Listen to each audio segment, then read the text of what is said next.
মহিলা কখনো অন্তর্বাস ছাড়া ঘুমাতে যান না। কিন্তু যখন তিনি ঘুমানোর জন্য তৈরি হন, তখন মাস্ক পরা একটি লোক বিছানার নিচে লুকিয়ে থাকে। এরপর সে ধীরে ধীরে একটি তোয়ালে, যাতে মলম লাগানো ছিল, সেটি মহিলার মুখে রেখে দেয়। মহিলা পুরোপুরি অজ্ঞান হয়ে গেছেন নিশ্চিত হওয়ার পর সেই বদমাশটি ঘৃণ্যভাবে তাকে চাটতে থাকে। তারপর সে বাথরুমের দিকে ফেরে এবং নিজের ফোন থেকে একটি গান বাজায়। সেই সুন্দর গান শুনতে শুনতে সে নিজের পোশাক খোলে। এরপর সে মহিলার পোশাক তুলে নেয় এবং আবার শুকে দেখে। তারপর সে মহিলার টুথব্রাশ দিয়ে নিজের দাঁত পরিষ্কার করে। অবশেষে সে বাথরুমে গরম জলে স্নান করে এবং যখন সে এই সব করে ফেলে, তখন সে ধীরে ধীরে মহিলার কাছে যায়। সে মহিলার শরীর থেকে জড়িয়ে থাকা পাজামা খুলে নেয় এবং সেগুলোকে বিছানার পাশে পরিষ্কার করে রেখে দেয়। এরপর সেই বদমাশটি কম্বল খোলে এবং একেবারে স্বাভাবিকভাবে শুয়ে পড়ে। কিন্তু যে মহিলা অজ্ঞান, সে জানে না যে এই বদমাশ মাস্ক পরা লোকটি কয়েকদিন ধরে এইভাবে তার সাথে ঘুমিয়ে আছে। পরের দিন সকাল পর্যন্ত যখন মহিলা ঘুম থেকে জাগেন, তখন অবাক হয়ে দেখেন যে কাল রাতে যে পাজামাটি তিনি পরেছিলেন তা পরের দিন বিছানা রাখা আছে এবং তার পুরো শরীরে ব্যথা হচ্ছে। কিন্তু তিনি কাজে যাওয়ার বিষয়ে বেশি কিছু ভাবলেন না। তিনি মনে করলেন যে এর কারণ হল তিনি ইদানিং খুব ক্লান্ত ছিলেন এবং একটি খারাপ স্বপ্ন দেখেছিলেন।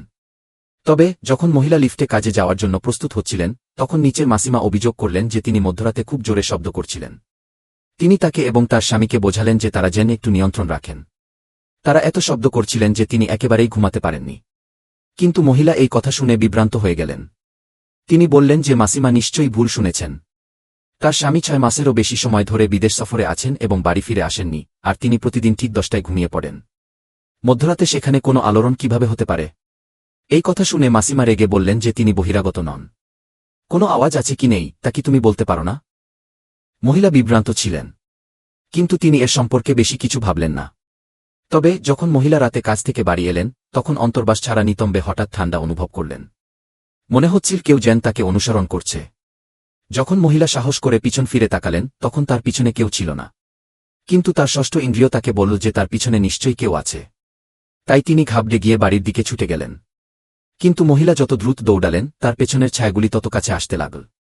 সৌভাগ্যবশত গুরুত্বপূর্ণ মুহূর্তে মহিলা দরজা খুললেন এবং সময়মতো ঘরে ঢুকে গেলেন। তিনি সাবধানে দরজা থেকে বাইরের দিকে তাকালেন। কিন্তু দরজার বাইরে কেউ ছিল না, তাই তিনি তাড়াতাড়ি নিজের সেলফোন বের করে স্বামীকে ফোন করলেন। অপ্রত্যাশিতভাবে তিনি ভাবলেন যে এটা মহিলার সাম্প্রতিক কাজের চাপ। এটা ছিল কেবল একটি বিভ্রম। আরও কিছু কথা বলার পর তিনি ফোন কেটে দিলেন। মহিলাটির নিজেকে সান্ত্বনা দেওয়া ছাড়া কোনো উপায় ছিল না। সম্ভবত তিনি সত্যিই খুব বেশি ভাবছিলেন। কিন্তু তিনি যা জানতেন না তা হল একজোড়া ভয়ানক চোখ তার দিকে তাকিয়েছিল।